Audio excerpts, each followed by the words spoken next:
watching. I'm just setting up, so, yeah, don't mind me.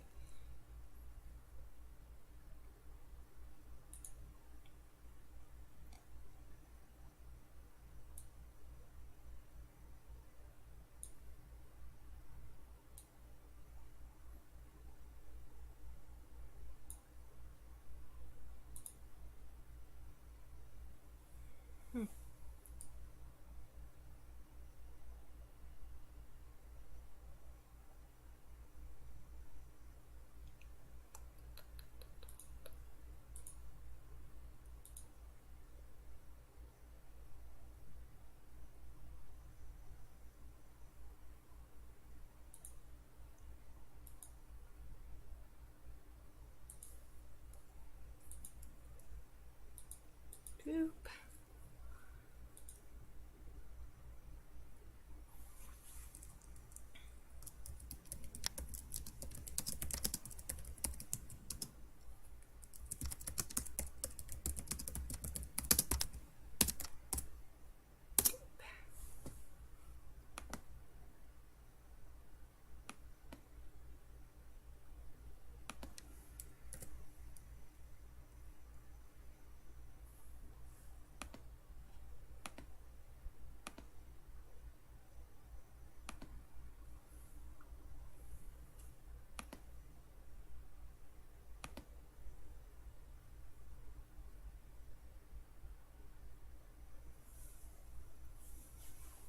Do, do, do, do, do. Do, do, do, do. Do, do, do, do, do.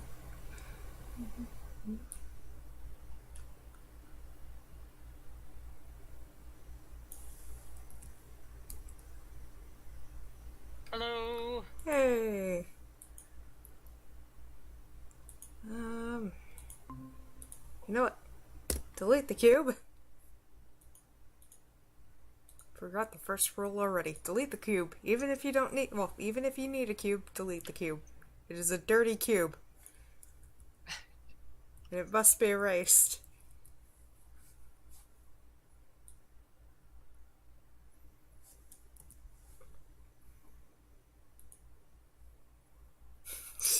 The cursed cube. Yes. But, oh, I don't have, the art assets offhand. Could you give me links to that by any chance? If you're talking, I can't hear. Sorry. Oh. Oh. I didn't realize I was here. Oh, sorry.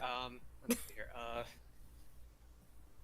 Yeah. I'll link you some stuff. I was thinking, are we gonna do a humanoid base model that from which we will spring forth all our characters?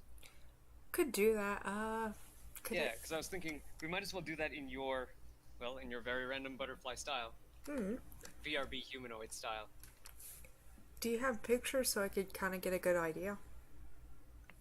Let me see here. Open my drive here where I've saved everything. I don't think I have anything drawn myself, just because I haven't, I haven't practiced my drawing. All I have is text descriptions of everything. Ah, okay. And a text description of a character doesn't help when I want that character to look like your character style. Okay.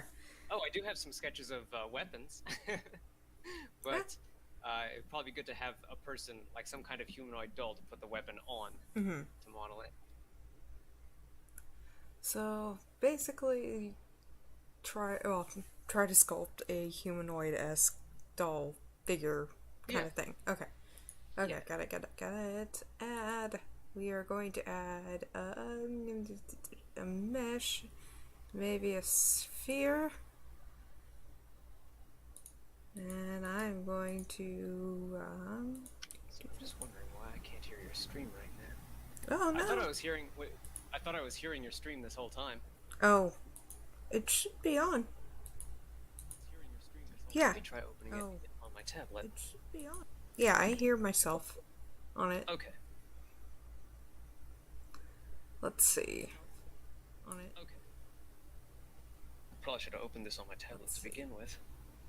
But I'm using my headset to communicate with you, and this way the sound won't feed back into my microphone. Mm-hmm. Hopefully it won't feed back into my microphone. Oh, Notification. what did I Should tell me that. accidentally... Okay. Notifications should be telling me that VRB is live. Oh my goodness. Thank heavens this isn't the set in stone version, because look at that. That is a high quality sphere you got there. 253,000 triangles. Only the Yeah, best at that point you might as sphere. well just have. Only the At best that point, you might as well spheres. just have a sprite circle drawn on screen that always faces the camera. No, I got. Hold up. Hold up. I got it. I've got it.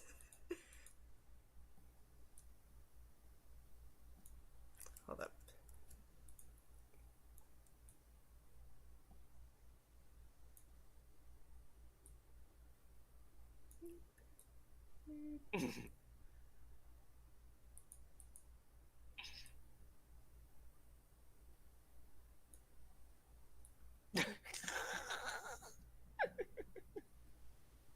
Highest quality, smiley. Made some VRB custom smiley emojis for your server. Only the best. Alright. They're like 4 gigabytes each. They may crash Discord every time someone loads one. Just might. No guarantees. No refunds. Okay, maybe refunds. No, it's free, so no refunds. If it's free, why am I refunding you? What am I refunding? Okay, sorry. Tangents. Okay, I fixed the sound issue finally. Okay. Apparently, if I pin a site and it gives me that little speaker sound or speaker symbol, and I click the tab, I'll end up clicking the speaker symbol and muting the site. And then I can't just click the speaker tab to unmute the site. I have to unpin the tab, then click the speaker, and then pin the tab again. So, question here. We going for more humanoid, or maybe more stylistic, cutesy, and whatnot? I want there to be some adult appeal in this game, so yeah, let's go for humanoid. Okay. Got it. So less cartoony than other games of this type. Oh!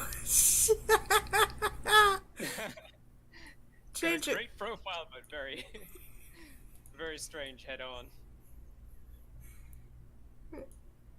Change your angles often, people. Look from a different perspective. Yeah, use your 7-1s-9 or 7-1s-3s-9s. Actually, while we're at it, the 6-2s, 8s, and 4s as well. Ooh, that is some. So 7 for top, and 1 for front, and 3 for side, and then 9 for the opposite of whatever you're looking at. Although since you are symmetrizing, you might not need to worry about opposite sides as much. Yeah, that's looking pretty good. What are we, just like 3 minutes in so far? Yep. And it's just the head, though. Adding more is going to be the kicker. Sculpting in the details. I'll probably have to link you some video, like some of the good video tutorials out there. I don't know how well, like most of the normal video tutorials I have trouble following. I hope that won't be the case with you. Like, these are popular tutorials, so they should be all right for most people. I'm thinking maybe if I can wrap my head around Vulkan with my Vulkan tutorial series, then maybe I can move on to trying to do a Blender sculpting series in a similar vein, in having like simpler, shorter videos for people like me to handle.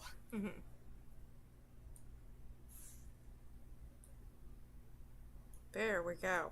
Finally, that neck's being separated from that jawline a little. I need to get on sharing your content. Oh, that was too strong.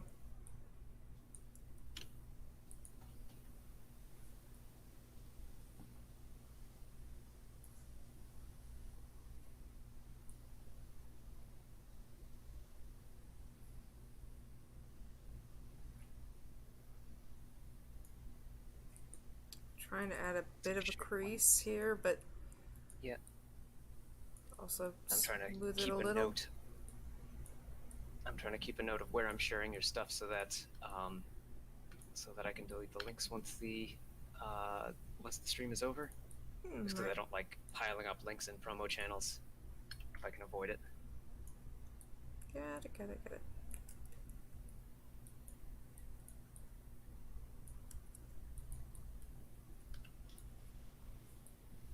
It always depends on what kind of server it is. If it's one where everyone's like, yeah, just, where it's kind of a disposable kind of. Yeah, I mean, it kind of bugs me to see a promo channel that's just full of links, because who's going to scroll back, right? If you scroll back, you're probably going to see a dead link to a live stream that hasn't ended, or like Ooh. a long string of duplicate links. It just kind of bugs me that it's not channels that aren't kept clean. Dirty channels. Da, da, da. Oh, side note, did you see the other day that it was Marwyn's anniversary? No, I haven't. I know that you've made a couple of videos on Morrowind. Mm-hmm. Something about instant noodle hair. Yes. Instant noodle hair and just. It's very dated, but I think some of the qualities of it also make it one of its greatest strengths. Because things like the fast travel, there is no fast travel, but the benefit of no fast travel is that you have more of Yeah, there's a lot of dungeons, aren't there? a lot And of they want you to dungeons, look a at lot of random weirdos who are like, oh hey, hi. them. Just run up to you and axe you in the face. Yep. Or some weirdo in underwear's like, hey, this person stole my things, and this one Really? person's like, yeah, I took that, but he's a maniac. And then she was like, oh, good, I'll give this to someone responsible. I'm like, excuse me. I am an adventurer. And if you did not give me said MacGuffin, I'm sorry, but your life ends here. Because this is Elder Scrolls.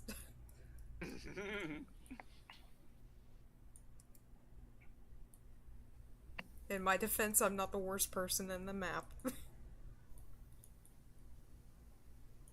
There are far worse. Maybe some of the. You know what? I am going to undo some of this because I don't like how it looks. And it froze. Okay, there it goes. It's like, wait a second, you're doing too much here.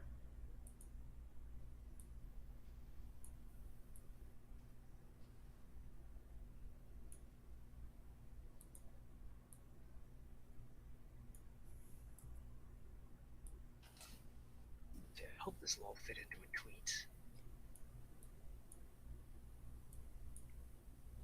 Bloop. Oh, don't too big.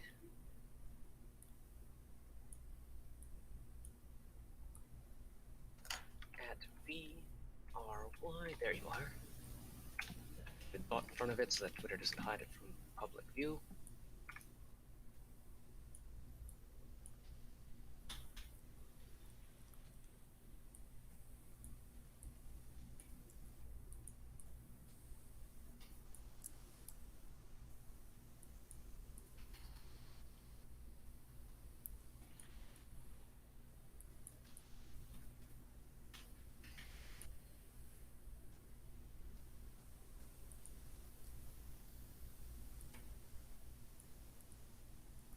Ooh. Holy. I think I messed up.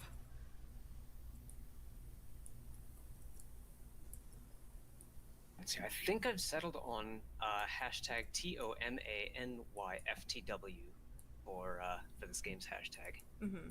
Too many future of the world. Yeah, that'll work. Because too many by itself is used a lot and like a typo. Yeah, it's like the it's used in constant place of TOO you. many. It's the Yeah. like your and your a lot. Yeah, yeah. Although that is often mockingly, but I will. I really thought people would be smarter than that, but apparently not. I mean, I've been guilty of the your thing, but it's not on Yeah, purpose. and it's easier to make that mistake if you're if you're typing on phone as well. Mm-hmm. Because sometimes you actually will type TOO, and then The phone's like, the phone oh, will decide you're trying to do the other two instead, or yeah. the other your. Oh, this is working nicely. Holy.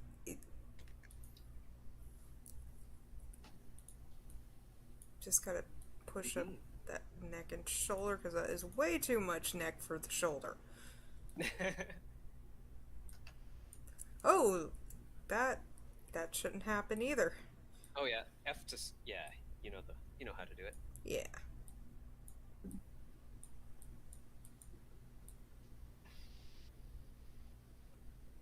Press F to do respec, as opposed to pay respects.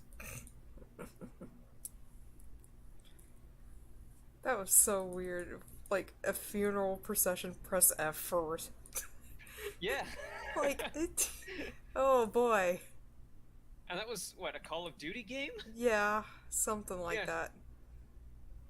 I have one Call of Duty game and one Medal of Honor game, and the Medal of Honor game I got really early on, like I guess when war simulation games were just kind of catching on, war simulation FPSs. Mm-hmm. I picked up Medal of Honor Vanguard for the Wii, and I got most of the way through it. The one thing that I got stuck was, like, in all the missions up to the one I got stuck on, I got a perfect score. Like all the goals, all the side quests, and like some special objective, all done in a single run.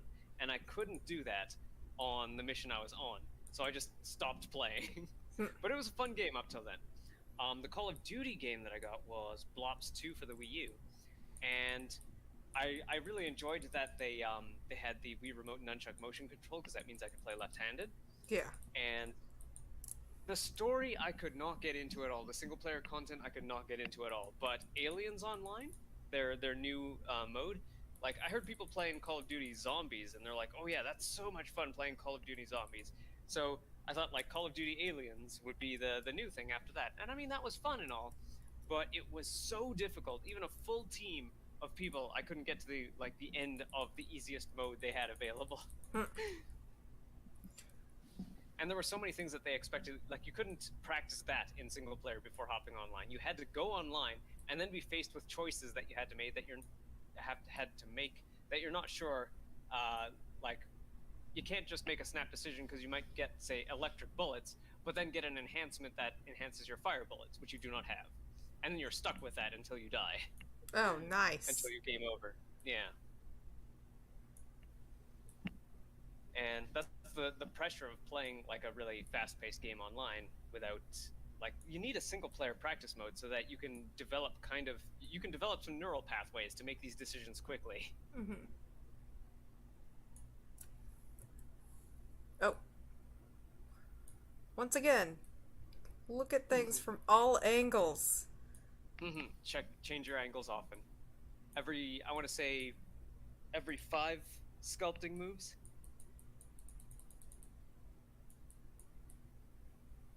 Every 5 somethings. And yeah, like use the middle mouse button drag to change your angles just slightly off of the. Well, I guess that works too. Yeah, so that way you can get those horizontal adjustments done a lot better. Mm-hmm. This is the difficulty that I have with using the yellow grab tool as opposed to the blue sculpt draw, because yellow grab seems to do really well with, like, if you're near the side of an object, but you're never totally on the side. You're always a little bit facing it, because if you're right on the side, then your mouse is practically off of the object, and you'll have a very imprecise an imprecise grip on where the building happens.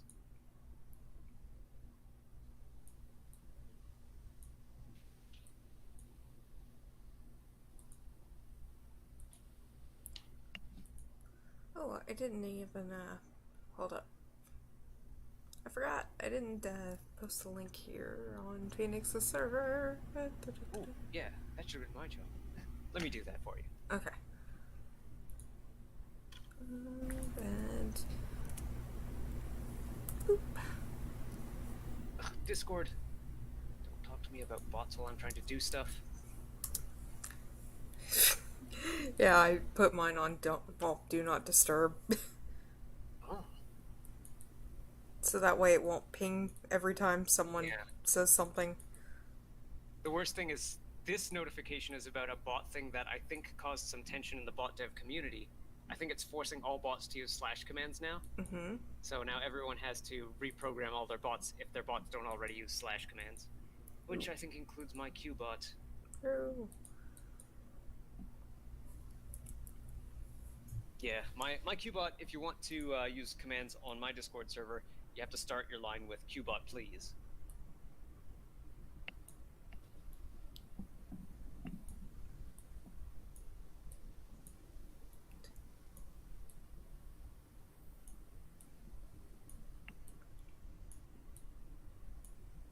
Wait, I have to write a whole different intro. Because these guys know who you are.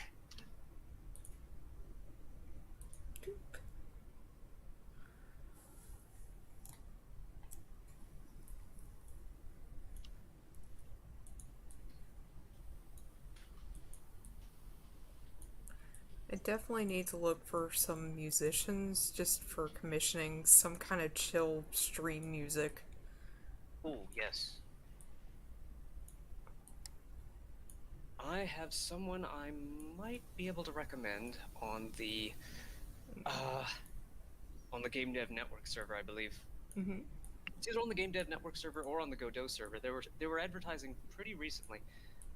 They're kind of expensive though.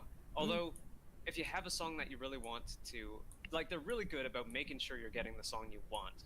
So, I want to say it's worth the price.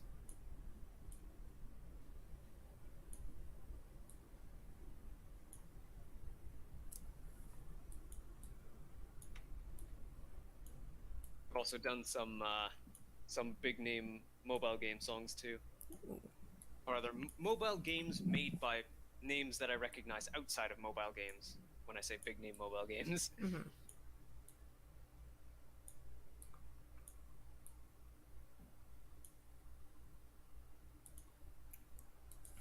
I kind of wonder what the rates for people like Vert, Jake Kaufman, or Manami Matsumae, or even like the guy who did Me Force and the Gradius games, Mm-hmm. and Etrian Odyssey 5. Shoot, his name is evading me right now. His name has his speed maxed.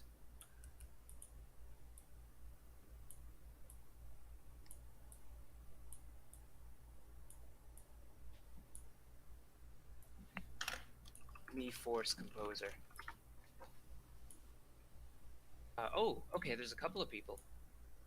No, oh wait, no, not Me Plaza. Me Force. Specifically Me Force, not Me Plaza. Me Force in quotes. Ah, you know what? Me Plaza. I mean, the Me Plaza music's fine too. Probably more chill. More chill than Me Force. Me Force is the plain one, is the space shooter. Mm. I still need to finish Metopia. I had Gordon Ramsay as a wandering chef.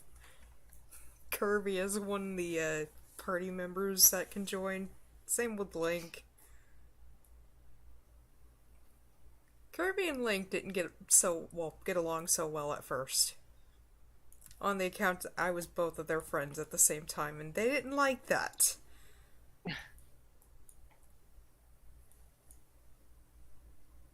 Like, I want to say it's almost like a romance path, but as family friendly.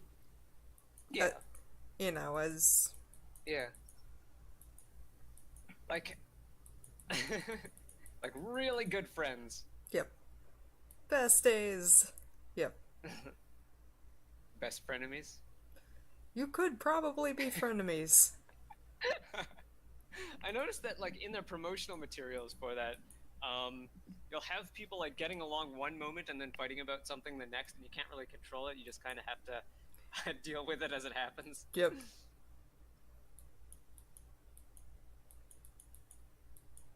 Kirby So got they probably don't want super jealous of me being friends with Link. to.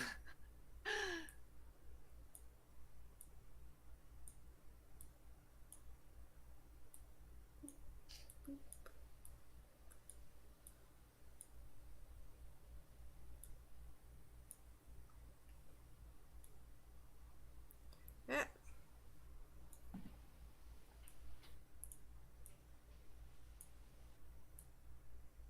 I can make this somewhat androgynous just to kind of, if it's going to be one that you could add different assets to, maybe. Yeah, we're gonna need to be able to make them like muscly or skinny or like Maybe I should girly or flatten the manly. face a little, even more.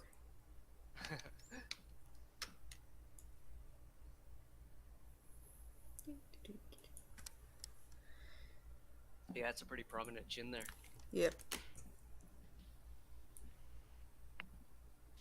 What I like to refer to as the butt chin. I mean, how else can you refer it as? Hello, Jordana Vlog. It's me, Star Blossom Dana. Hey! How have you been?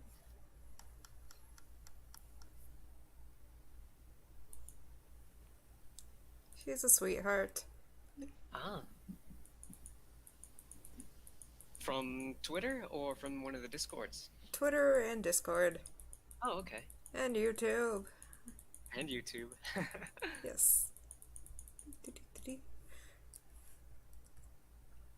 Good.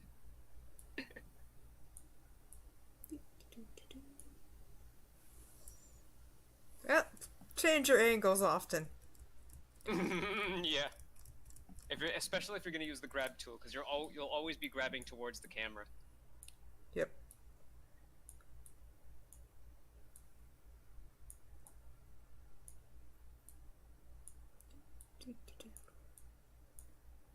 Better. All of them. Hmm? Jordana Vlog says all of them. Or Star Blossom, rather. Hmm.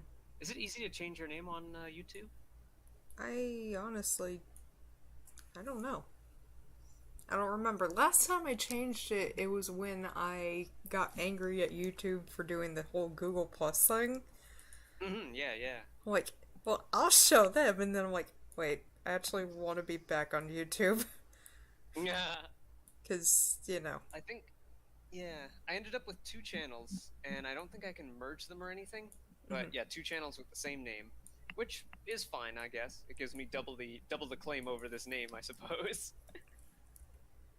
But yeah, there was when the Google Plus thing came along, I made an account under my meat name, but my meat name is Bengali, so I wanted to use the proper Bengali letters for it. Okay. So it's nice that like it was okay like that.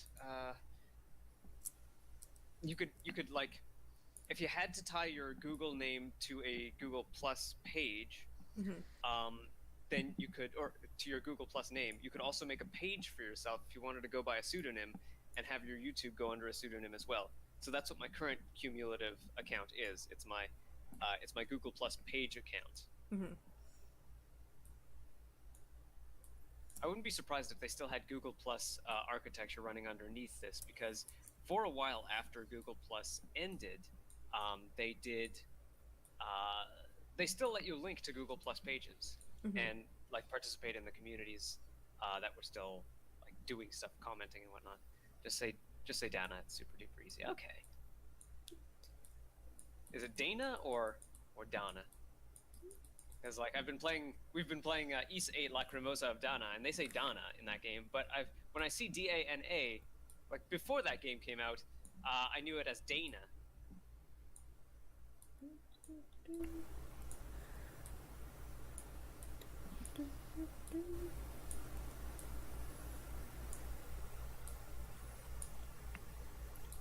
Yeah, this is gonna be tough with the legs. Mm-hmm. The legs and that butt. I take it you're not a leg lady? Apparently not with modeling. We could use metaballs to make the legs Hmm. because they're basically slightly I want to say they're more or less not ellipses. What's the word I'm looking for? Oblate spheroids. A lot of our muscular bits are oblate spheroids, so you can use metaballs to shape them and then boolean them um, onto your character model, Yeah, because and right then now, that is not. and then use shape keys to change them into. Oh, this is What something is. I'm gonna have to take notes on. I need to learn shape keys so that I can so that I can either link you the video in which I learned shape keys, or so that I could Oh, make wait. videos Here we to go. learn it better myself. Here we go. Shape keys for base model customization. There we go. I feel like I need to censor this. This is a 3D model, YouTube. Calm yourself. This is not meant for children. I don't know. Dana, because my name is Jordana. Okay. Yeah. I think I might just go by Jordana then, because that is the it says Jordana vlog first thing.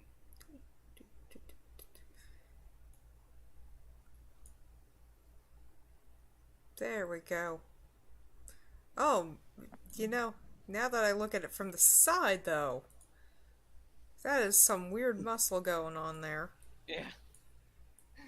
Oh, Too much front of the leg day, not enough back of the leg day. it's like one time I saw one person, it was a video of someone slapping their calf knee, and then it just got into a Charlie horse. I'm like, no, why? That just looks painful.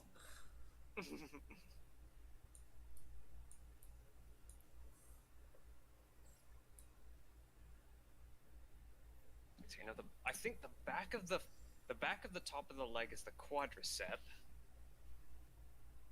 or is it the entirety of the calf? That's the quadricep. Thought it was the top of the calf, but I could be wrong. Honestly, I don't remember much with studying the muscles. Yeah, I just remember what I remember is from my high school weight training class, high school gym class. Mm-hmm. I think one of my options was something like weight training or gym training. I don't remember exactly what it was, like muscle building, gym training, weight training, something like that. The priority was on lifting weights. Yeah. 3D modeling is very tedious. It depends. If you're inspired, or if you have an image in your mind and you need to get it out, 3D modeling can be a really good, quick way to get that image. It's just a matter of. At least for me.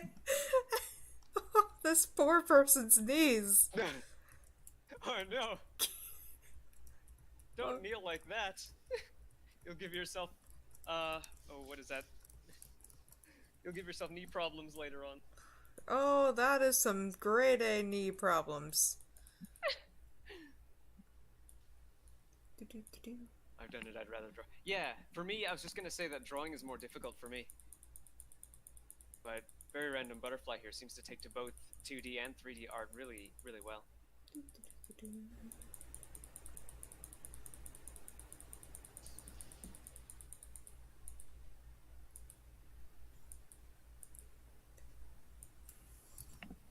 Okay.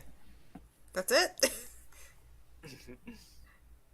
Oh my gosh. You know, maybe the chicken legs need some remodeling. What were you Yeah. suggesting again for the other? Oh, metaballs? Yes, I think that might be the Yeah. option because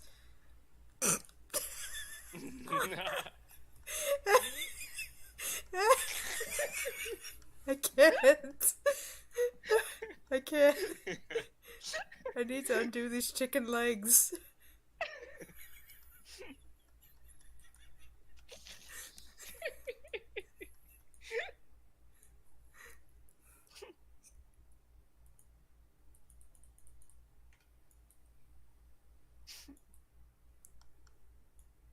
Someone really skipped on leg day today.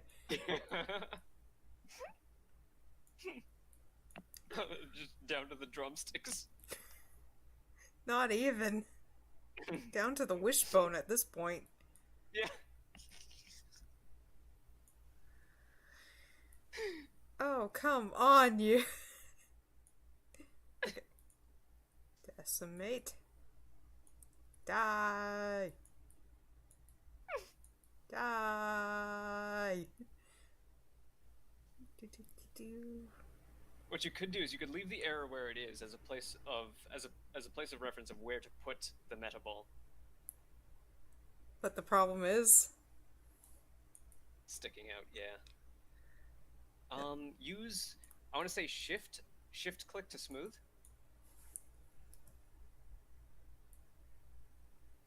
Shift click and drag to smooth the area, and that should pat down any spikes. problem is I'm already on smooth. Oh, okay. Even Then go to sculpt draw and control click to sculpt erase. there we go. Chunk. That'll teach him. Okay, so I'm going to work from the torso down because it seems like Okay.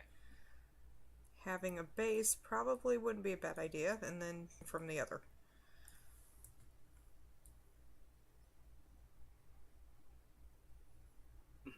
So I would go into object mode, space, metaball, and you'll get a couple of choices of what shape, what specific kind of metaball to add. 1 second here, just shaping So the there's torso one that's like prior. not exactly cylinder, I think it's a capsule, and that will probably do really well for arms and legs, arm and leg Oh, segments. I need to And then save. the ball would probably do well for. Oh yes. Okay, doll, model, possibly. Do saving. Okay.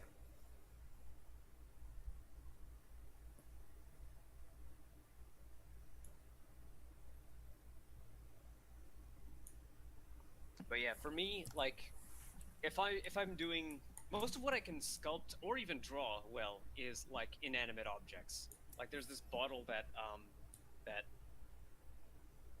has a particularly interesting shape to me that I've been buying. I've been buying drinks and they've been coming in this interesting shaped bottle. So I modeled that in Blender. And it's just got like this triangular into it. Huh. This is kind of neat. It gives you a really nice grip on the bottle. That works. And it looks a little bit like Well, it looks a little bit like a drink shaker. Mm-hmm. So tried modeling that, and it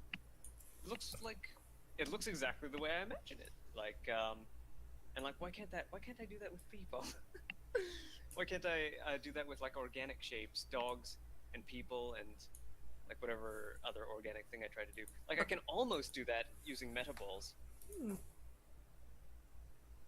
So I think maybe like metaballs and vectors in 2D. Like I'm much better at doing vector 2D than traditional like painting style, pencil style 2D. I guess like if I put down a curve and it's not quite the way I want it, then I can just sort of adjust the points on the curve until it is. Mm-hmm. Okay, so object mode. Now where again? Type space and search for metaball. META. Okay. Yeah. You got a bunch to choose from there. And my brain automatically read that as meatball because that's... Yeah. Meatball. Yes. Okay. So, So, I mean, they can have two metaball buttocks if you want. yeah, true. Um, So I guess that would be the top of the legs. yeah, that would be right up here. So And shape and position them, make sure they look just the way they're just the way you need them to. whoa, oop, doop, doop, doop. No, there we go. Way too big. Scaling it down, scaling it up and down again, and maybe there. Okay. If your mouse is further, yeah. If your mouse is further away when you press S, then you'll get more you'll get more precise control.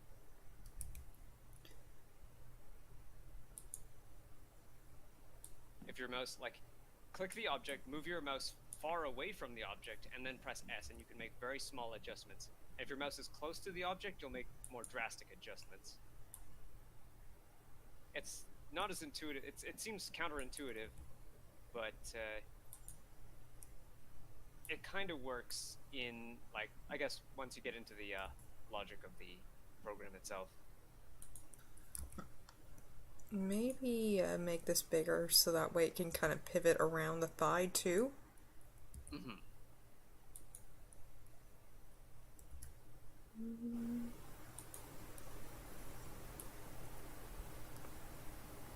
Maybe not that big though.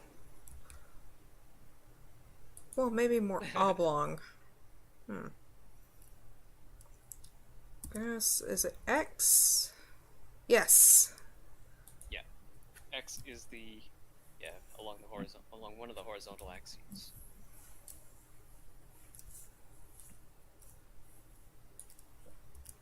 S, Y. Definitely don't want that.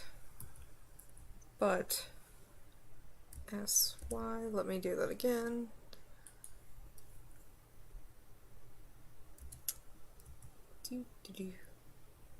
There we go.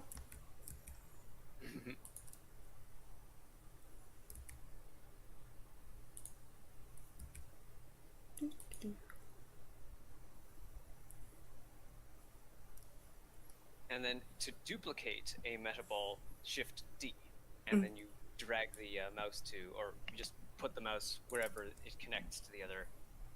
Oh, Jordana says, gotta go sleep for work. Have a good night, guys. Thank you. Have a pleasant day at work, and have a good sleep.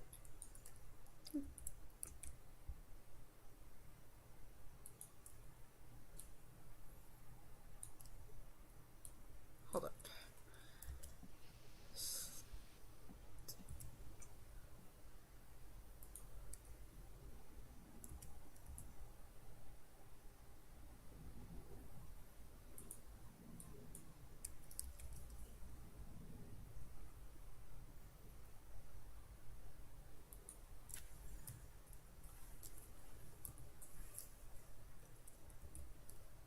Hey, Lendrigan Games, or Stefan of Lendrigan Games.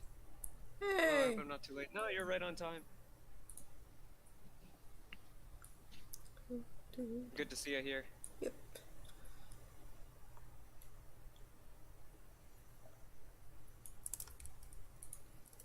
Jordana says thank yous with a monkey emoji.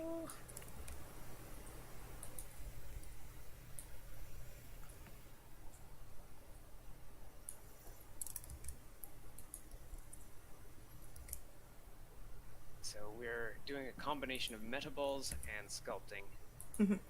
So what Metaballs exactly? really good, like arms and legs. What exactly is a metaball? A metaball is, well, the best way to explain what a metaball is and why it's different from your regular old sphere or from your regular primitives is once you've got this top of the leg in place. Well, that's when I'll show you. Okay. I'll just have to mold it from here because honestly it's not perfect, Okay, and then I'll sculpting from here. All right. yeah. Now use Shift middle click to pan down a little bit.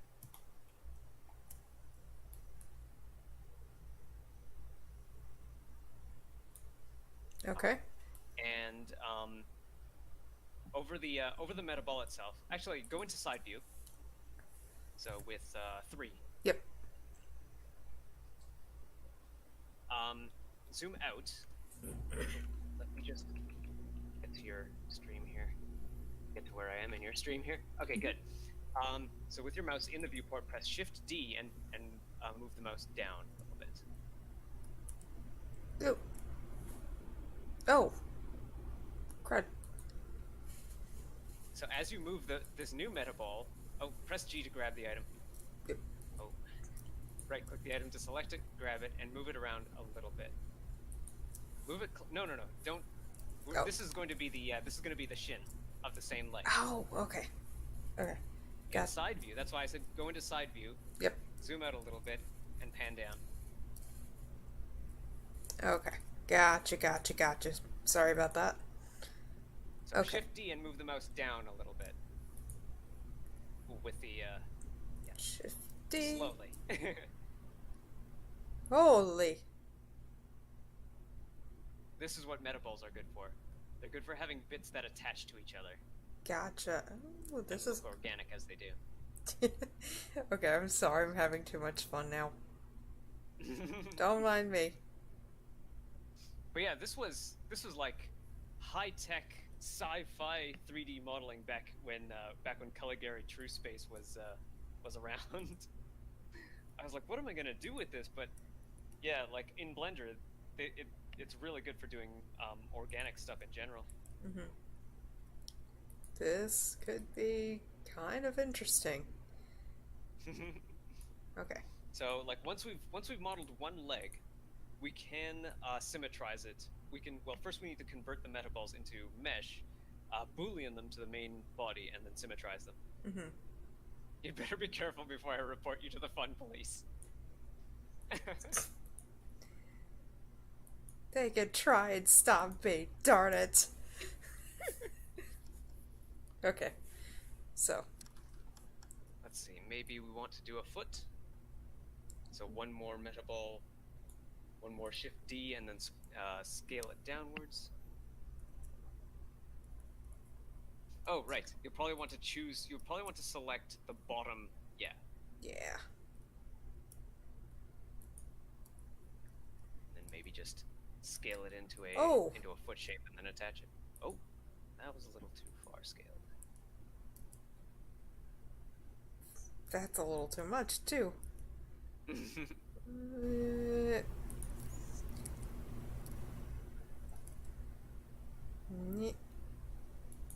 There we go. Got a little nub. Keep in mind that the large circle around the metaball is its area of influence. Mm-hmm.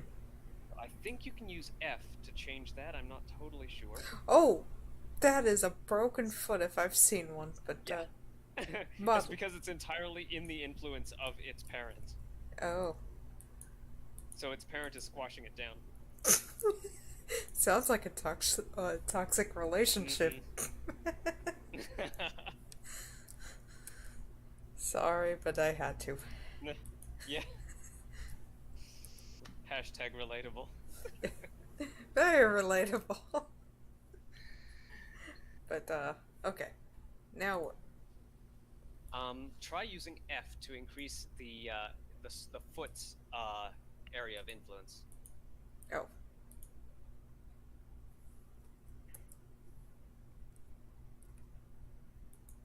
Inbred clubfoot. Yeah, possibly. We're figuring out a base model for our characters, so technically they're all going to be inbred from this. Yep. It's a good thing these characters don't have genetics. I mean, it's not Habsburg bad. Blue skin. Or the jaw. Or the what was it, like, the various nobles, the various inbred nobles that believed in pure-bloodedness. That's where I'm saying the Habsburg jaw. Okay. That's where they had the jutted out jaw really badly. Okay. It's more of a clone army then. Yeah. I mean, side note, maybe I should put that leg a little bit longer. Yeah, have it stick out rather than have it stick out further. About. I could We're always gonna have to model it sculpt. after the fact. Yeah. We'll have to fix a kneecap in there somewhere.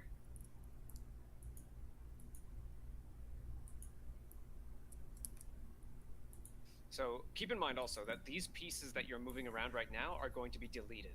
Mm-hmm. Once we convert them to a mesh and boolean them onto the main model, you'll probably want to delete the metaballs um, unless you want to make further adjustments to them. In which case, you probably want to put them in a folder or a separate collection Holy. for to recall later. I would say move the thing into position and then scale it. Okay, fair enough.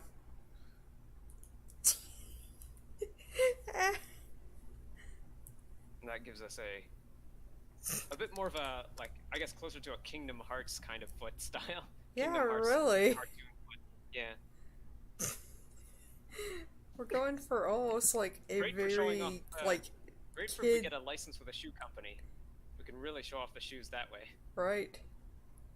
Do like Metallica did with whatever they had some kind of shoe brand, shoe deal where they got nice clean shoes and all this and that, and then if you look at them from like the albums and all that, they have rotted jeans, their clothes are just nasty, but their shoes are clean and nice.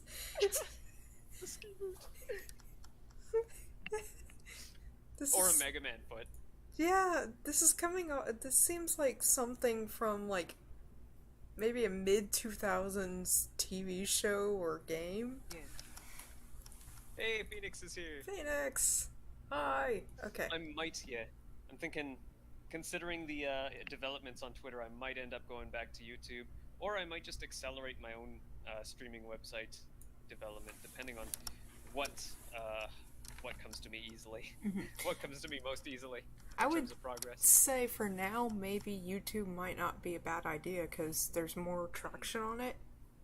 Yeah. More traction and more time to focus on other things too. Yeah, and web chat works. But anyway, so what now? Now, okay, we've got some semblance of a foot. We can sculpt it into something better later. I would say hide the metaball collection. Okay. This will help us. This will allow us to see the difference once we implement it. So yeah, click the eyeballs there, and right-click the main model to select it. Go into modifiers, Boolean. Modifiers is the blue wrench down below. Yep. Okay. Working web chat. Okay, and yeah, Boolean union.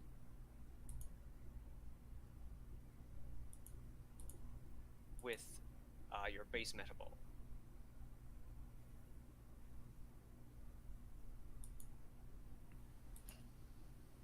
I might have to expand the video so I can see this more clearly. So yeah, operand type object emball. Oh, yeah. Hold on. Oh, don't click the eyedropper. You want to click the middle of the box there. There we go. Oh, what? Oh, there. Doesn't go. The middle of the black rectangle, not the middle of the box in the black rectangle. You should get a menu that has the other objects in the scene listed. Or I suppose you could type emball. See if that does it. Yeah, maybe. Oh wait. I forgot an important step first. Sorry about that. Oh. You want to convert the metaballs to a mesh. So make them visible and select them. Or make them visible, select emball. Yeah. And then go into the viewport and type space, convert. There we go. Mesh. Yeah, convert to mesh. There we go. Yeah. Now hide them. Yeah. Go to the sphere, go to our modifier. Modifier tab, Union Object. There we go. And That's... there, emball.003. Yeah, there we go. And then apply.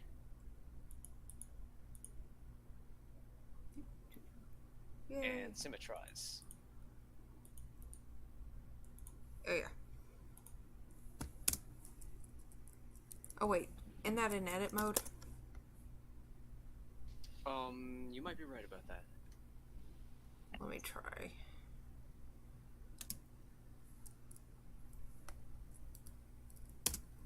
Oh, notice that when you go into edit mode, certain... Yeah, okay, good.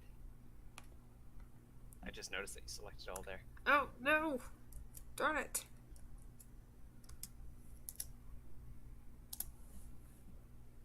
So when you hit enter on symmetrize, you get, the little menu there. There we go. We have a pair of legs. Yay. Progress. Look at them buttes. We can go into buttes without glutes. Okay. We can go into sculpt mode, right? Yep. We can go into sculpt mode and fix them up. Naturally, Dynatopo. Yep, dynamic topology.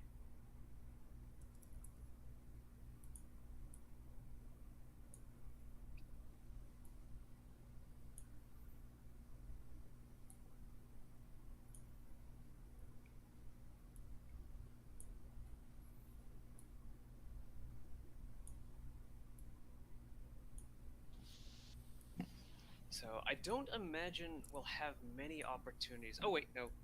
I just thought obligatory swimsuit episode. I was just gonna say we're not gonna have many opportunities for them to like not have socks or shoes on, so we could just make a simple shape.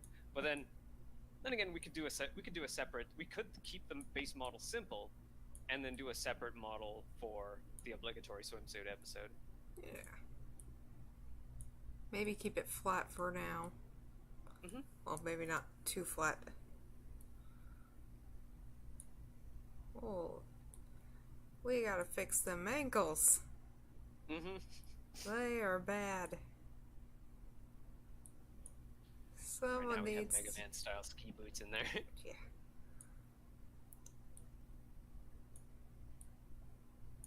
Yeah, the only gripe I have with YouTube streaming right now is that even if you have less than 1 second latency, YouTube will make you fall behind slowly. So, and you only really notice it if you're in my situation where I'm listening to the stream, but I'm also contributing my voice to the stream. So then over time, my voice will seem to fall behind what I'm saying further and further. Yeah. And I'll have to look at the stream and then hit like end on my keyboard or something to make sure I'm as far as it'll go. As close to now as it'll go. But once we figured out how SRT works, then we could just stream to my website, where web chat works just fine, and you don't need an extra, like an extra app or an extra subscription or something to chat better, or block ads.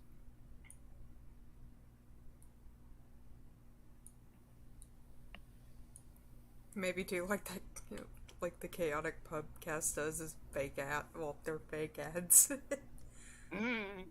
Yeah, those might be fun. Yeah. It's always fun listening to those. Yes, I gotta catch up on those. I used to, I would set aside a big lump of time and I would listen actively. Like, I would have a notepad commenting on everything they say as I'm listening. Oh, Phoenix, I don't think you know about them.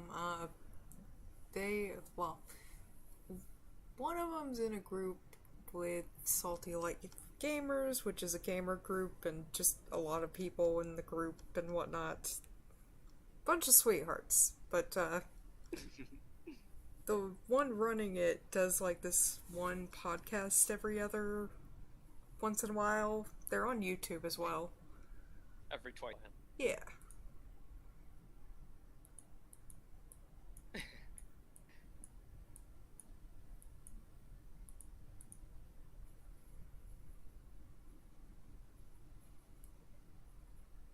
Oh, swollen We knees. might slightly, yeah. I mean, not bad considering. hmm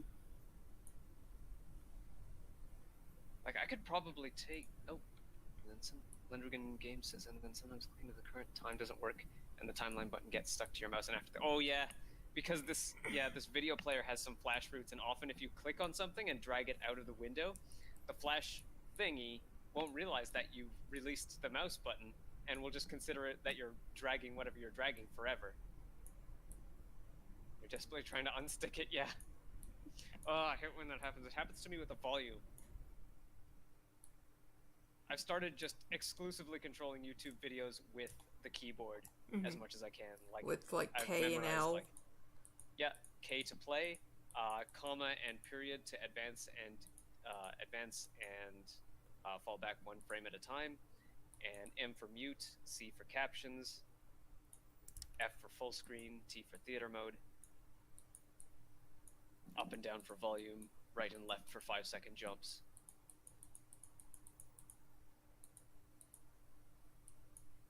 And of course, digits 1 through 9 to skip to certain, to skip by tenths of the video, skip by 10% of the video. Yeah.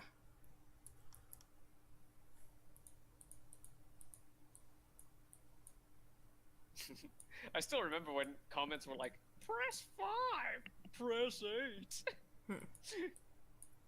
First. First. First is always a classic. Even if it's just annoying. The 12th comment is like, first. Or like on a 2-year-old video, there's someone commenting first just to be that one person. Yeah. Or like, 2 people have kicked a puppy today. Back when there was a count on dislikes. Yeah. Like, I kind of miss that just because there are some quality videos. No, I'm meaning the dislikes, not the dumb comments. But at the same time, I could understand to a point. It's just, like, there are some videos that need some kind of quality assurance. Not all, but like if it's like a recipe video, if it has a lot of dislikes, that either means one of two things. 1, the world's worst person is making said video. 2, it is a very terrible video.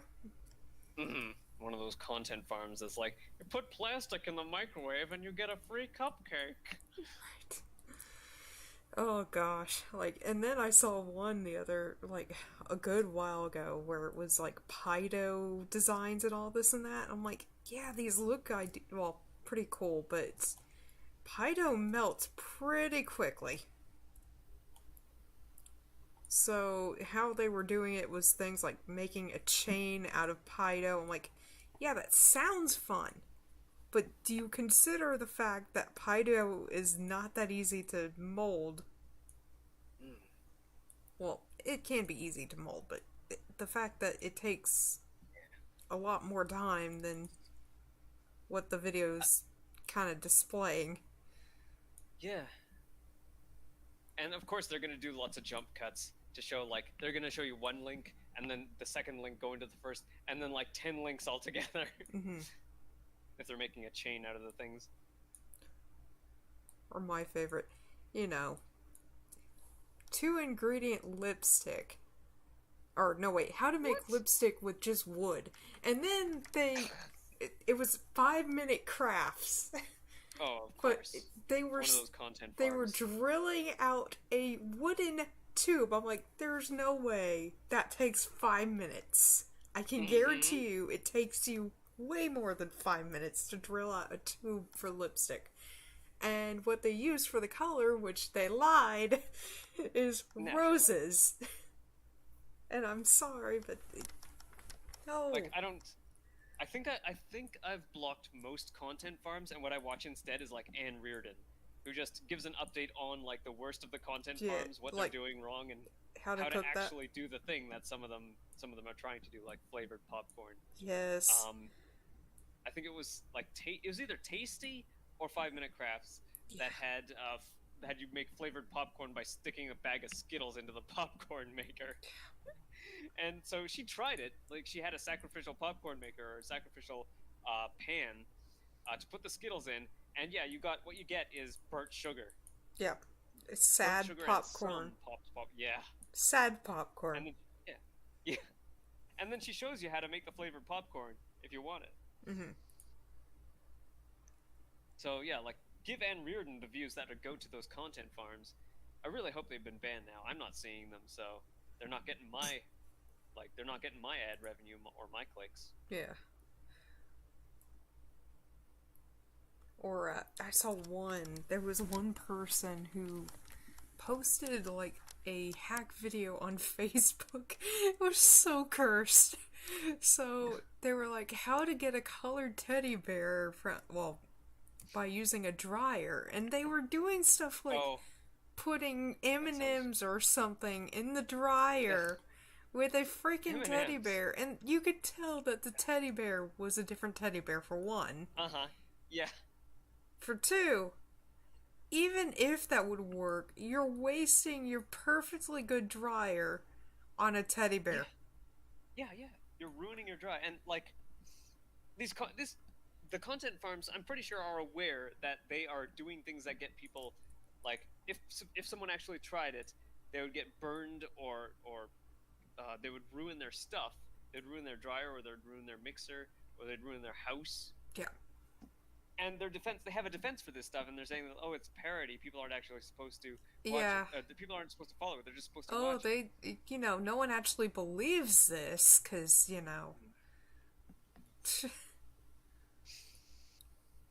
clearly enough people do, because you got a content farm going. Yeah. Oh, yeah, Lendergan Games. The way Ann Reardon did it was, well, at least both in the popcorn popper and in the skillet, popping popcorn involves putting oil in it. And yeah, the oil gets way above 100 degrees, and sugar caramelizes at, I want to say 200? But popcorn kernels pop at something like, I want to say 300 or 400.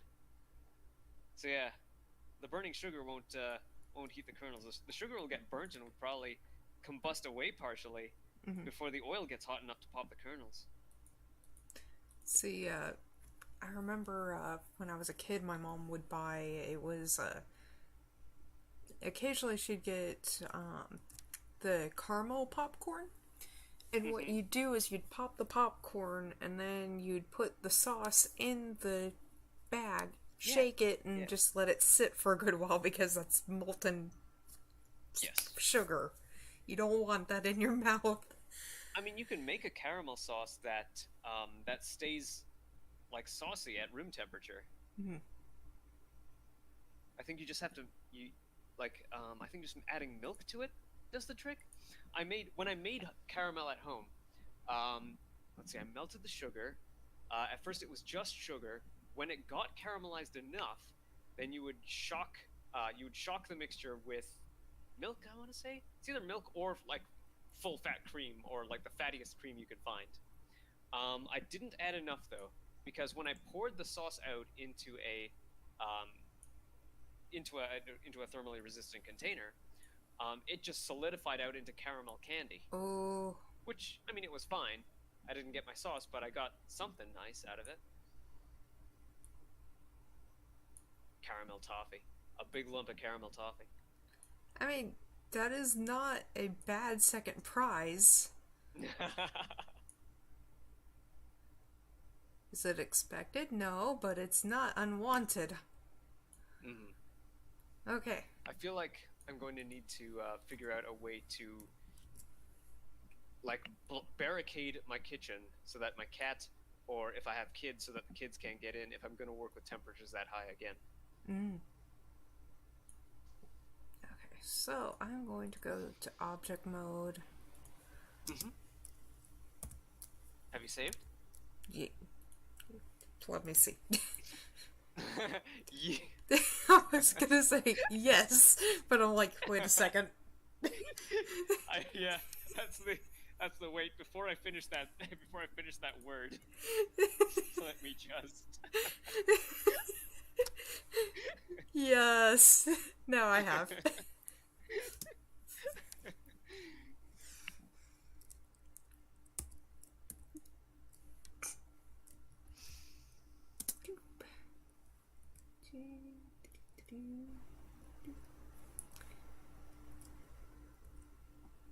So now we're gonna get some arms happening. Yep. Whoa, whoa, whoa, whoa.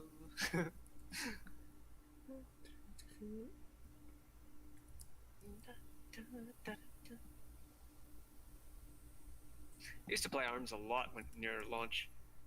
I don't know what it was that, like, I feel like it's a game that I could just play forever, but it needed something. There's some magic ingredient missing that I hope that they can put into ARMS too. I haven't actually played it.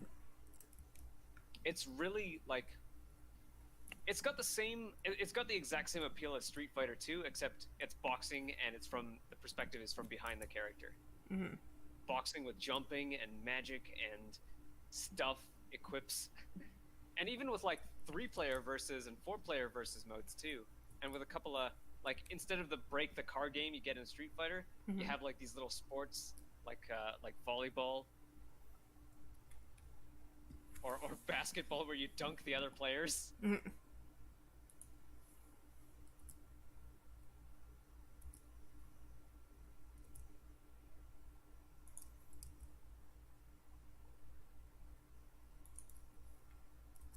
ARMS is an arena brawler starring Stretch Armstrong and friends. I think it's closer to, like, because its main mode is 1 versus 1, I'd say it's closer to a tournament fighter. There's less of the arena involved.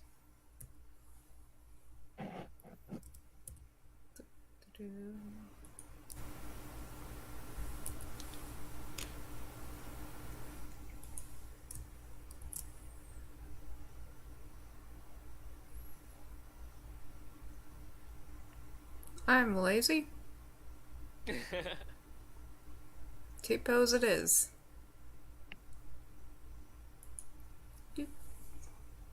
Well, T-pose is good. T-pose is, like, either starting with a T-pose or an A-pose, depending on... I think an A-pose is good for clothes, but yeah, either one is a good starting position because you can, once you rig the character, you can manually pose them for, and figure out how they look for, like, with clothes or with different action poses and whatnot, and then, like, make adjustments. What are they called again? I want to say drivers? Shape keys. Shape keys and drivers, yes. Laziness is the earmark of an efficient programmer. Yeah. Just memories flooding in right now of just me trying to do something. I have an idea of how to do something, but I'm constantly getting on my own way, like, this is a lot of repeating the same thing. How can I do this more efficiently?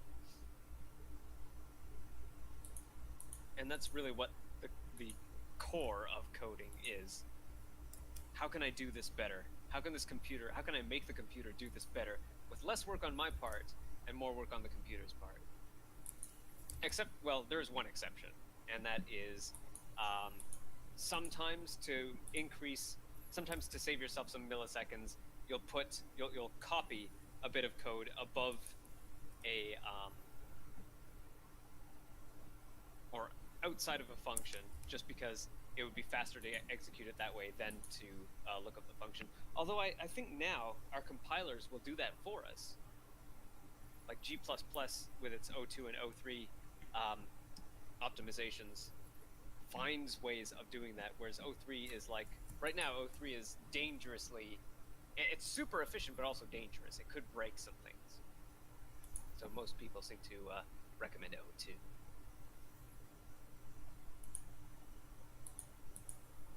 Like, if you need to squeeze those extra teraflops out of your program, then you might step down into assembler.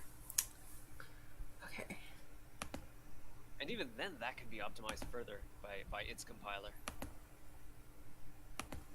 There's a channel called The Cherno that teaches some assembler and, like, does some tests on how the way that you type your assembler code will have it compile differently, and how like you can save how certain operations can cost you exponentially. Oh, I've got to decimate this once I'm done, because oh my gosh. We've broken the 100,000 barrier. We Yeah. need this to be 10% the polygons that it is right now. I mean, it will be decimated, but my gosh. Or wait, we might not need to decimate it. We might just need to do the manual retopo. Because what we're going to aim for is a lot more quads, a lot more four-sided polygons, and a lot fewer triangles, poles, and endgones.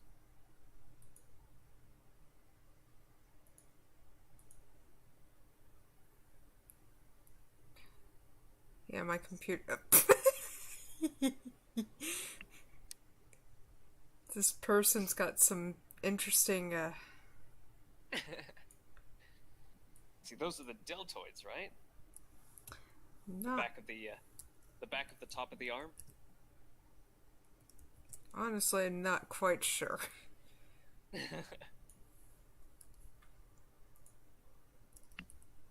we might have to hide. You've got some duplicate-looking geometry there. We might have to hide the metaball mesh.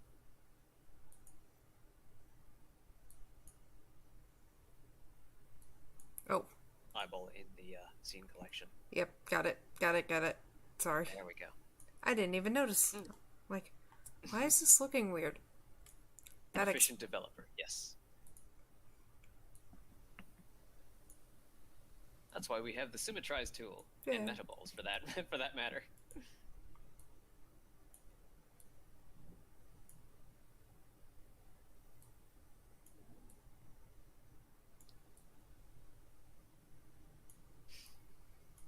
But yeah, retopoing will probably do most of the work of decimating for us. And then all the detail you add here can be converted into a normal map, which will be, well, it'll keep the detail, but process it in a much more efficient way. Thanks, Phoenix. Aw. What's going on? She says, "This is so cool." Aw, thank you. She's always been so supportive. Yeah. Everybody needs a friend like you. Yeah.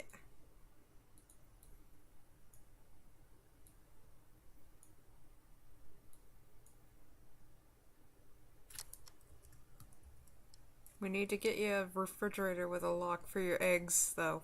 Yes. I just saw that, I think, this morning when I woke up. Mm.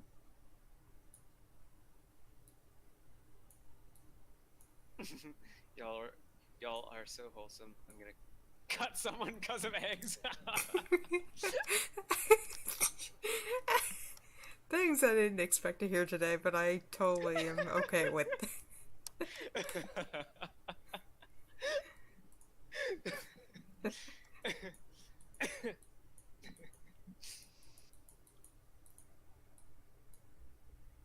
Stupid though, honestly, such a trivial issue.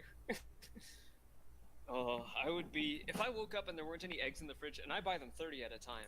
Oof. If I woke up and I wanted eggs and they're gone, Yeah. I'm not gonna be the only one having a bad day. Starting a gang over eggs. I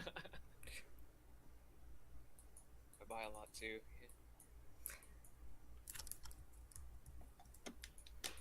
I use them for French toast. I make soft-boiled eggs 3 at a time. Mm-hmm. I usually cook 3 at a time, even for sunny side up. I usually, depending on what it is, 3 to 2, depending. Or sometimes 1. If it's an egg sandwich, I typically do 1. If I'm really hungry, I'm doing 2. But omelet, I do 2. Okay. Because it's just like a perfect little size and whatnot.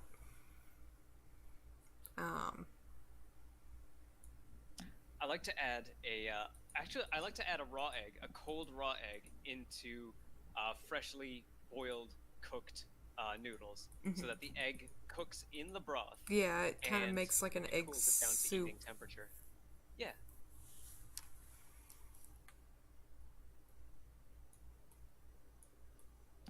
that's why I'm like, excuse you, I don't mind if she even has a lot. It's mainly having time to get more because it's such a cheap food and a good source of protein. Eggs on a burger is the best. Oh yeah, there used to be a restaurant here that served eggs on a burger. They called it the Royal Burger. Hmm. I don't have burgers often. I haven't in ages, but egg on a burger, yeah. There's a mom and pop diner where I am, and oh my gosh, the owners are Red sweethearts Robin. and whatnot. Yeah, that sounds familiar. But I don't know if they do eggs on their burgers. But I mean, they might. It might be it. Yeah, I mean, if they have eggs and they have burgers, you could always ask them. Yep. Oh, they have Yeah, I think Red Robin was the place. pretty decent like breakfast food too. Mm.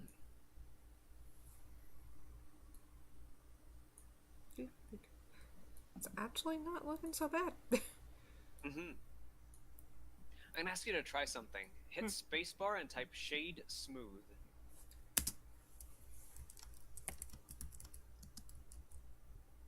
Oh, if spacebar doesn't open the menu, oh, it does. Okay, I'm just far behind.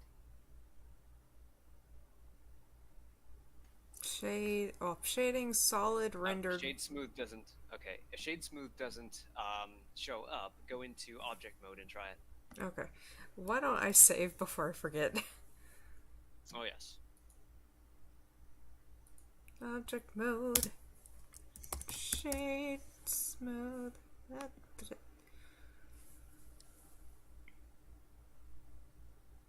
Not bad. I mean, definitely not I wonder bad. if we can. I wonder if we can bake down shade smooth detail onto a shaded flat object as a normal map. That's something I'll probably have to experiment with later. I mean, not bad for a base, base now. I didn't do anything for the nose. I could always do like a Yeah, regular pointed, but I figured start with a flat we're and going we to. go Yeah, from there. I have seen like there's one thing that kind of bothers me in like anime style art, and like I'm going to draw some inspiration from anime style in general, but one thing that I want to avoid is the way that it de-emphasizes the nose on a character. Mm-hmm. Always try. Emphasize more. I've been Big trying eggs to. for sandwiches are easy. Sorry. Oh, go ahead. I've been trying to go for more of a realistic nose style if possible. Yeah, yeah, and that's evident in your paintings and sketches too, Mm-hmm. and I like that. Mm-hmm. I still. It's like it's something that one thing that I've noticed around I want to say the Game Boy Advance era. There was a remake of not River City Ransom. There was a remake of Super Dodgeball that came out for Game Boy Advance, and one really jarring thing about it was like the characters looked charming enough, but none of them had noses, Mm, and it's like because you see so many like drawn faces in the game, it is really jarring to see none of them have noses. yep. It was a style back around the early 2000s, like to go with this moe kind of whatever it is. Yeah. It was a But it style. wasn't like they would be totally charming looking characters if they had some kind of nose there. It's just too jarring that they don't have any nose. Ooh. Like our nose is just so ugly. Undergun games, that's the techno style in general. None of them in any of their games have noses. You know what? You might be right. Now that I think about it, like in the NES games, they didn't have noses. Double Dragon characters had noses, didn't they? I really don't know. Like in Double Dragon, they Wait, had more yeah, realistic they did. looks. They had more like muscle like dude yeah. bros. Yeah, like they weren't anime style, but River City Ransom, Punyo and Riki, yeah, they just had the square face, the big angry eyes, and like the brooding mouth. Kunio-kun. I feel like they should have gone with Crash Cooney for the Crash Cooney and the Southside Boys for the gang as the English name for all of the Kunio-kun games. Trying to mold a finger, well, a hand if I can. Mhm. This is gonna be fun. Crash and the Boys Street Challenge, yeah. Kunio-kun, his name was translated as Crash Cooney, and his gang was the Southside Boys. And I feel like that would have been a great like Americanized name to stick with. That is, if they aren't if the game isn't specifically localized to Japan, which I think it now is, because they're going with Kunio and Riki, and well, the girls are now the stars of the series, it seems, because River City Girls 2 is coming out this summer, I think. Still need to finish playing the first one. Yeah, and like Kunio Tachi no Banka was translated as River City Girls 0. And I mean, yeah, there's a point where the girls join the boys, but like it's kind of brief. The story isn't about the girls. It's just kind of like it's a Kunio-kun story that tells you, oh, by the way, there's girls now.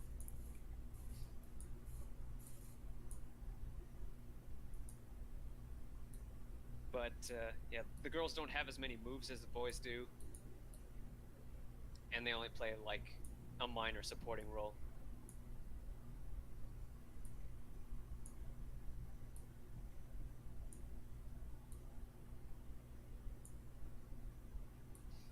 So the way that I've been taught to do hands, I know that a lot of people have just this,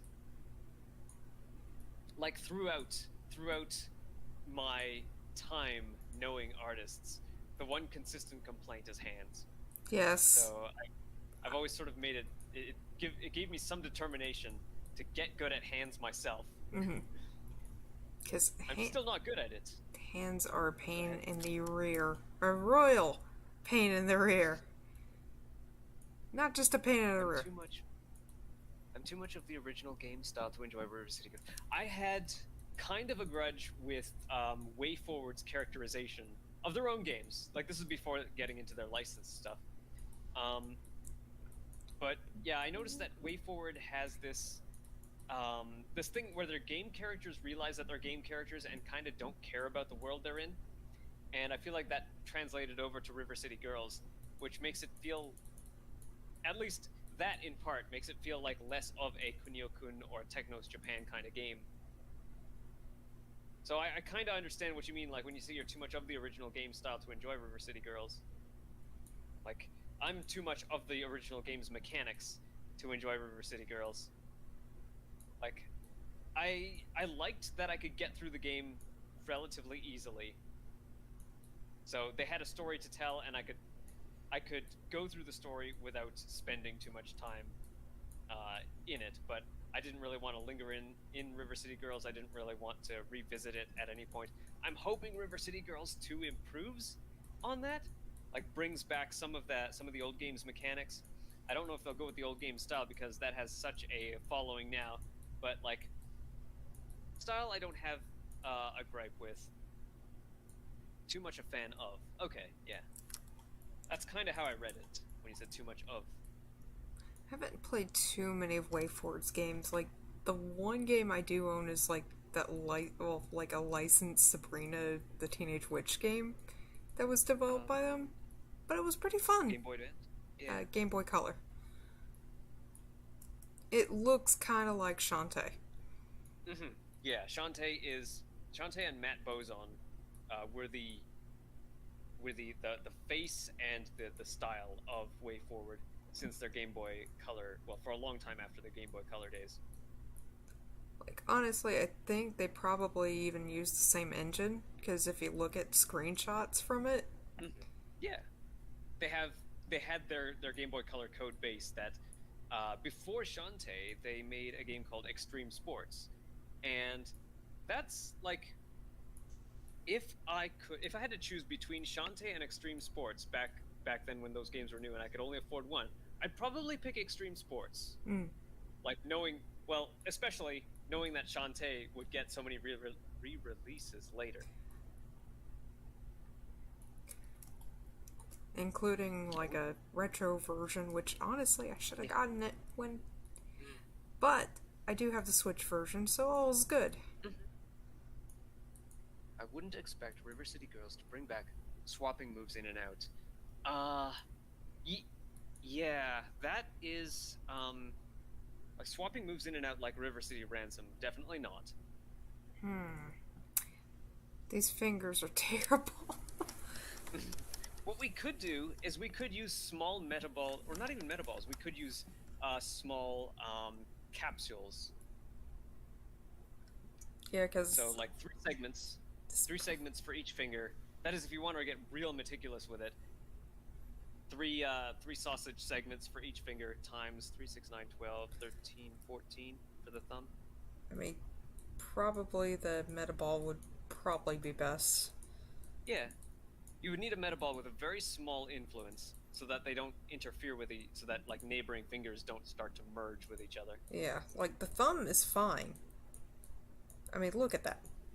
Yeah, yeah. Yeah, But and the thumb has that like kind of the tip of the thumb, the tip segment of the thumb is differently shaped, so you're gonna have to like you've got that there. You don't want to change that. yeah,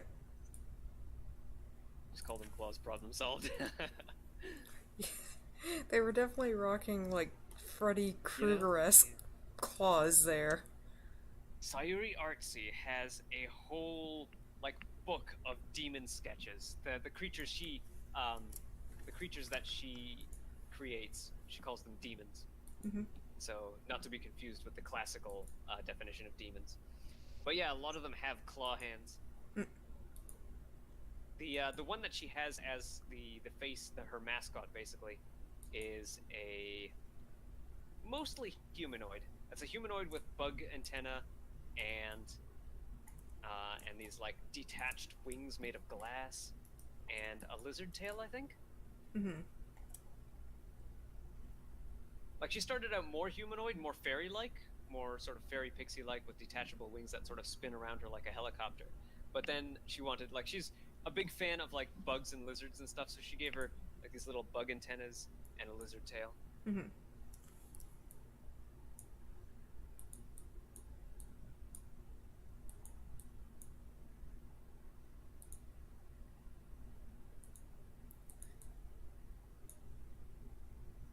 So she has her own like. I think she is working on. She's made 2 games so far. She's got Feathery Ears and Wings of Glass. Wings of Glass stars stars that mascot character named Mayfly, and Feathery Ears stars a character with feathery ears Mm-hmm. and a flaming sword, and has like Wings of Glass is pretty much entirely avoid or run from enemies, and Feathery Ears has you fight enemies while doing some like Mario 64 style platforming. Mm. She's really good at Mario 64 style stuff. That is her main reference material. Mario 64 and Super Smash Brothers. And Zelda. There's a little bit of Zelda because of the in Feathery Ears because of the flaming sword. There we go. A little bit of back muscle, I guess. But maybe. Yeah. You got the shoulder blades Yeah. happening back there. A little bit of the furrow for the spine, for where the spine goes. Mm-hmm. Got a little bit of gluteal definition there too. Probably want to narrow the waist a little bit. All right. Do that just a little. Yeah. So add just the beginnings of an hourglass figure. Now I feel like I need to look in the mirror to see like, does my middle shrink, or is this just a like, is it only women that have the shrink in the middle? Women have more of a head curve. Men have more of a Yeah. straight, but it doesn't mean they couldn't have a little bit of a curve. It's just it's more straight. Okay. As far as I remember. Good, not properly trained. More platformers need to take this page from Mario 64. Step 1, make simply moving around fun. Yes. Yes. Camera. The most recent. Step 2. The most. Don't fight the Step 2, camera. Yeah. But there's one game that comes to mind where moving around is fun, and it's actually really different from Mario 64, and that is Virtua Quest. Mhm. Virtua Quest on the GameCube. It was an action RPG version of Virtua Fighter, starring a new like a kid who lives in a future where all the Virtua Fighters are dead, but their fighting data is uploaded to the internet, and he can inherit this data by running around the internet. And the places that you run around on, like you have an empty hallway, and that is because of all the moves that you have at your disposal. That empty hallway is a whole playground. Like you can run along the walls, do wall flips. There's these little floating anchors that you can shoot a laser grapple at. Like there's stuff that you can do aside from just running down the hallway. There's stuff that you can. There's like every trash can or every bench you can kick and break for treasures.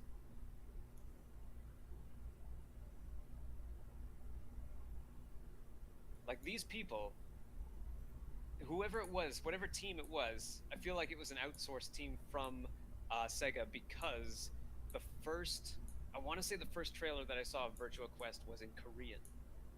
But yeah, whoever it was, they had a strong sense of craftsmanship, and I want to say a development style similar to mine, where you want to stop what you're doing, make and build your game, and test it out just to make sure it's still on track for whatever for where you're trying to go with it.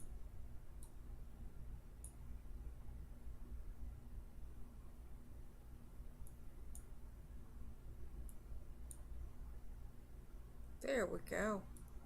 You've really got an eye for detail. Mm-hmm.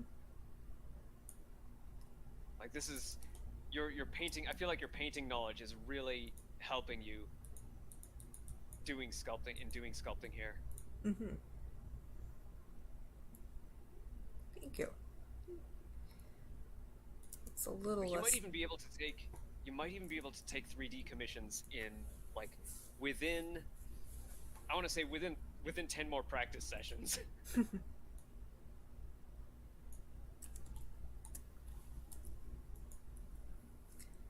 Let's say about. What's that? A happy little glute here. About. Because I don't want to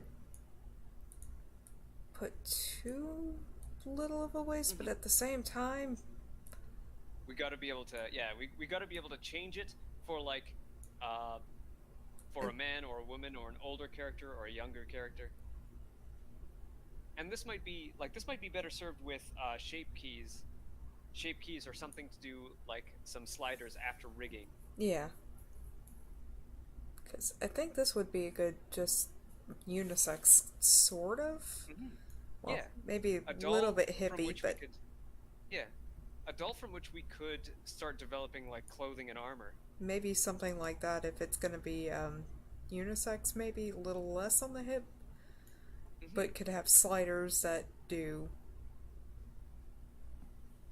Yeah. Those aren't childbearing hips. Those are triplets bearing hips.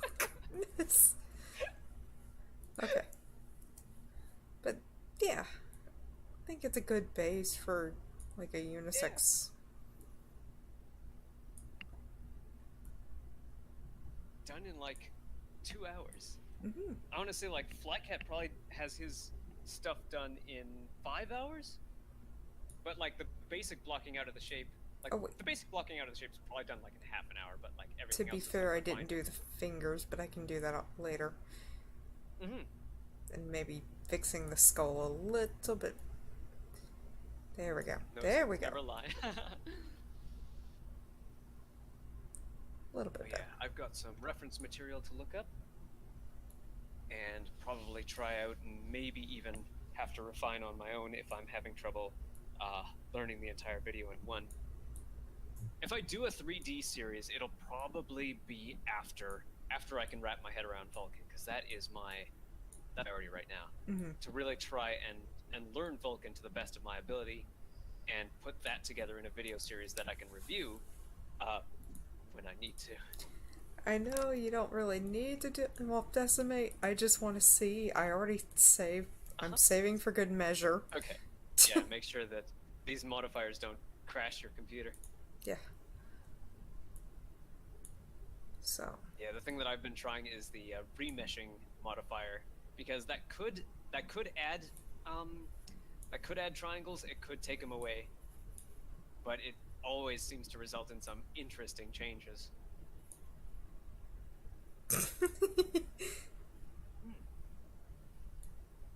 Ah, of course, down to one triangle.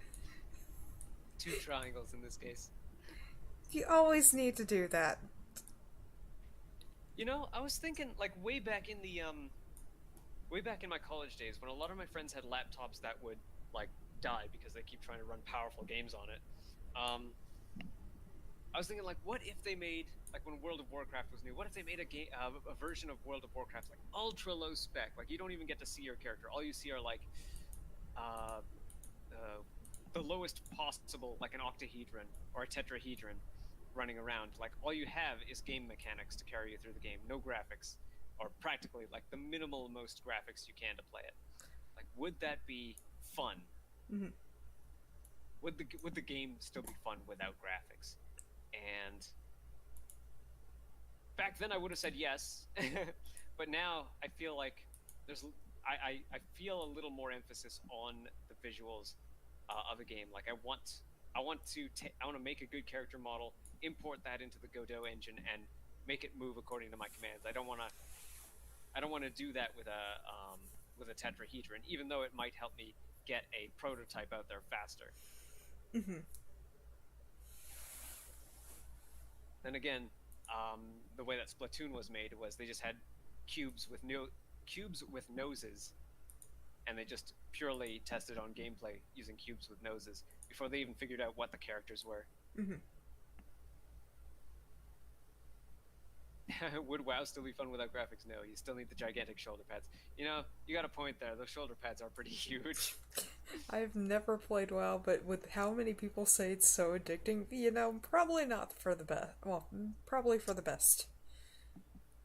It's how can I describe it?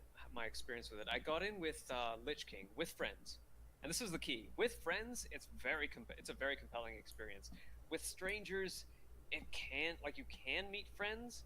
Like, some people have gotten married, found their wives or husbands in WoW. Mm-hmm. But when you're by yourself, after, I want to say, before you even get to before you even get to the highest level, before you even start raiding, you're probably going to start asking yourself, why am I paying for this? Right. Like, it's gonna be novel at first, and you're gonna start learning your class's mechanics as you level up. But at a certain point, it's gonna take a long time to make progress, and you're gonna start asking, why am I paying for this? I have other games with more compelling mechanics that I don't have to pay a subscription fee for. Mm-hmm. I would rather play those games. Right. And, like, nowadays with the whole Blizzard Activision situation, yeah, I probably want to avoid most of their games. Right. I bought Diablo 3 for Switch just before the Hong Kong thing happened. Mm-hmm. And, like, it's now in a box somewhere, and I'm playing through Torchlight 2 and 3 instead. Yeah. Because, let's see. I have Overwatch somewhere, but honestly, that was like you with the World of Warcraft. I only played it with friends, and even that, if I really want something like that, Fortnite isn't so bad. Paladins, which is apparently the original Overwatch. Something, there's other means. Yeah. But, like, when someone says they want to play Overwatch, I'd say, I'll play Paladins with you. It's free, and it runs at 60 frames per second, and it's cross-platform. Yeah. But so, like, if someone has Paladins on PC, I can play them with my Switch version. Mm-hmm.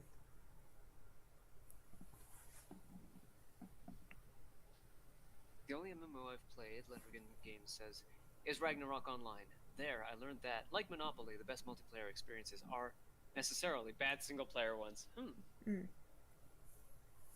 I want to prove that wrong. from a game dev perspective, I want to prove that wrong. I want to make a good single-player game that's also, like, well, maybe not the best multiplayer, but at least a good multiplayer experience as well. But yeah, I did play a lot of Ragnarok Online. Ragnarok Online was my first MMO, I believe, unless you count Phantasy Star Online for the Dreamcast. Yeah, Apparently, but there's some people still running their own private servers on the oh yes, GameCube and for most Dreamcast versions. I'm like, oh yes, my yes, gosh. yeah. It's not too difficult. I think I joined a still running fan server for Phantasy Star Online episodes 1 and 2 for GameCube, and like I think after a certain point on the official servers, you started running into hacked players, and when you see people just like when you see a lot of hacked players, it kind of diminishes um, your drive to play if you want to play legit, Hmm.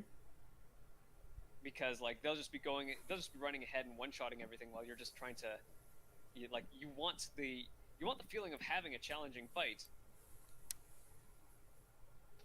and like finding that rare loot. But when they've all got it and they're showing it off and just like romping everything and running ahead of you, it kind of takes away the fun of the game. Hmm. But yeah, and the fan servers, like if they disallow cheating or if they've somehow managed to like block it or something, then yeah, that it's kind of nice to be Hmm. able to just play legit again.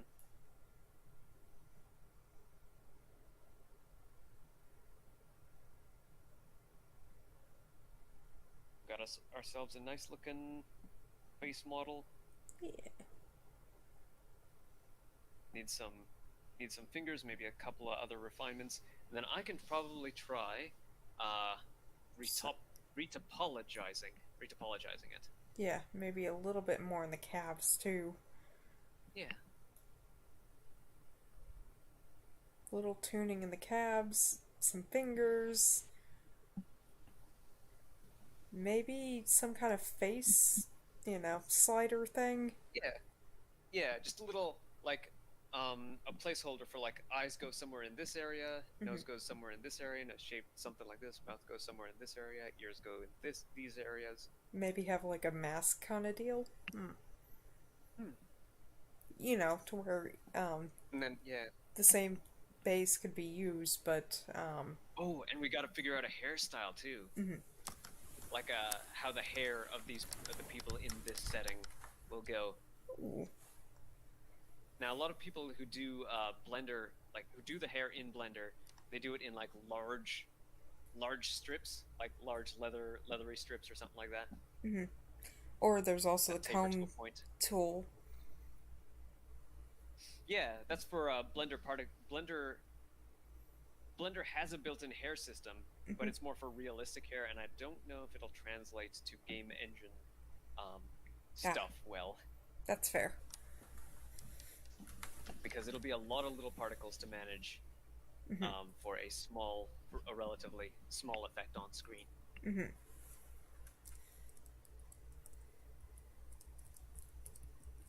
So yes, Too Many is a 3D action RPG that I'm hoping to incorporate a compelling attack magic item dynamic, as in like you can, if you play normally, then you might want to try a little of everything, but you can specialize in just attacking combos, or magical spells and schools, or finding and combining and using items.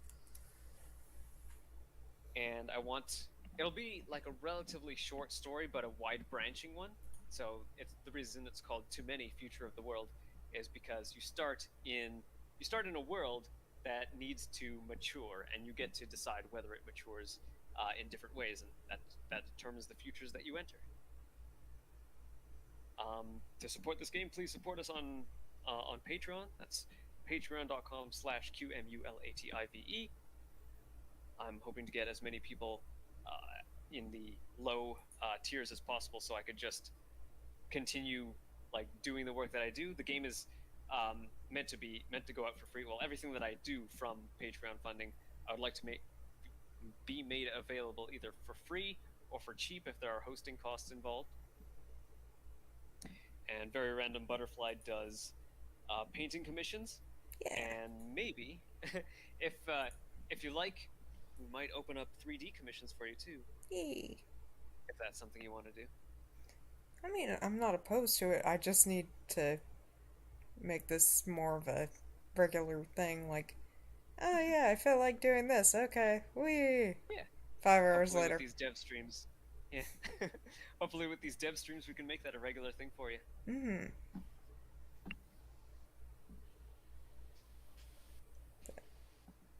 And with Godot now being able to import .blend files, it should make game development a lot easier for us. Game development using Blender 3D.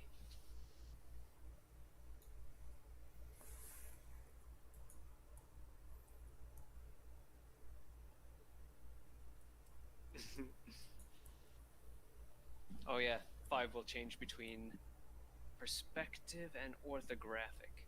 Yep. And then orthographic is basically like if you move the camera out infinity distance away so that all lines in the distance are parallel. Mm-hmm.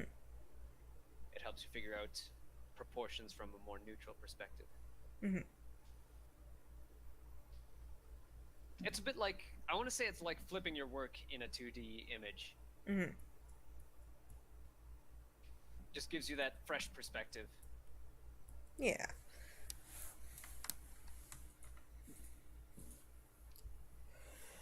Oh, all right. You want to close out for us? This is Yeah, your stream after all. probably. Thank y'all for watching. Hope to do more of these, and yeah, bye.